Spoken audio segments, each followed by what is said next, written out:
حضرت ابراہیم علیہ السلام کی خدمت میں اسرائیل حاضر ہوئے قبض روح کے لیے، تو پوچھا کدھر آئے ہو؟ کہا قبض روح کے لیے۔ کہا عجیب بات ہے، رب مجھے اپنا خلیل بھی کہتا ہے اور تجھے قبض روح کے لیے بھیج دیا۔ کبھی ایسا بھی ہوا ہے کوئی یار بھی یار کی موت چاہے؟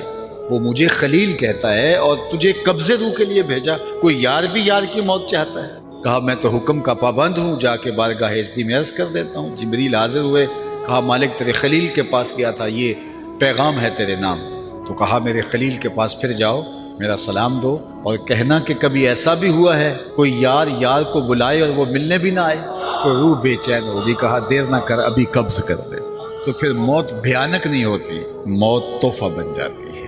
اور شیخ سعدی شیرازی نے تو یہاں کمال کر دی، کہا جب دنیا پہ تو آیا تھا تو تو روتا تھا، یہ ہنستے تھے۔ زندگی ایسے گزار کہ تو ہنستا ہوا جائے، یہ روتے رہتے، یہ نہیں کہ روتا آیا تھا روتا ہی چلا جائے۔